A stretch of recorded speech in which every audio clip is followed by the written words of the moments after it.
Nothing definitive is known about the Zodiac's background since he was never caught.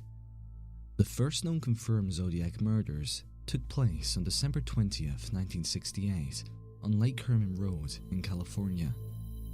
The victims were David Faraday, 17, and Betty Lou Jensen, 16, both of which were shot with a .22 handgun.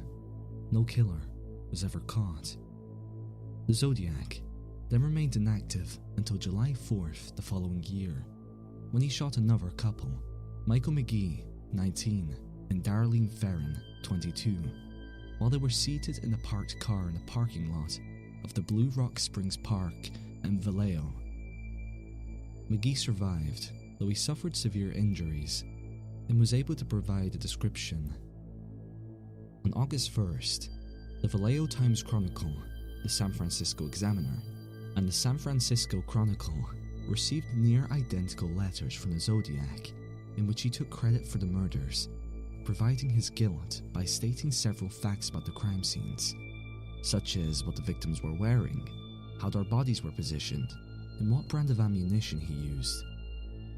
The only signature was the Zodiac symbol. The letters only contained one part of a three-part cipher designed by the Zodiac, who ordered all three papers to publish the ciphers in the front pages and threatened to go on a killing spree over the weekend if they didn't comply. All three papers published the cipher, which was cracked after a little more than a week by Donald and Betty Hardin. In the decoded message, the Zodiac claimed to have been killing in order to collect slaves for his afterlife. The next Zodiac letter came the day before the cipher was cracked. In it, the Zodiac named himself for the first time and gave more details about the murders. The next murder took place near Lake Berryessa on September 27th.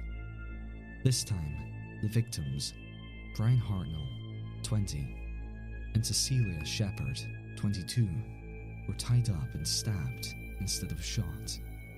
Hartnell survived his injuries, but Shepard died a few days later.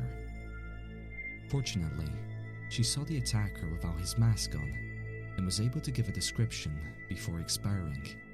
During his next killing, the Zodiac diverged from his pattern even further and shot and killed a cab driver, Paul Lee Stein, 29, and Presidio Heights in San Francisco on October 11th after riding with him. This time, a partial fingerprint and blood was found inside the car, along with a bloody pair of gloves. At first, the police were led to believe that the killer was black, which was later corrected. Before that, however, a pair of uninformed cops on their way to the crime scene spotted a man filling the Zodiac's description, dressed in a dark jacket, and walked away from the crime scene mere minutes after the shooting.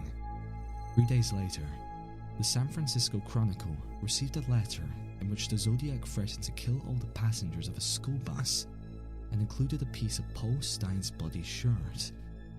Though this was the last of the Zodiac's confirmed killings, he continued writing letters. Though he claimed responsibility for several murders during this time, it is generally believed that he lied for the attention. The prime suspect of the case was, and remains to this day, Arthur Leigh Allen.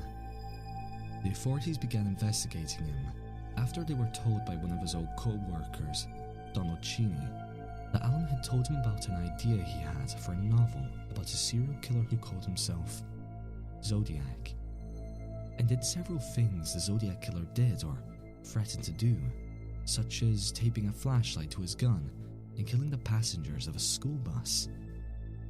Also, Allen was a skin diver who had been to Lake Berryessa on several occasions.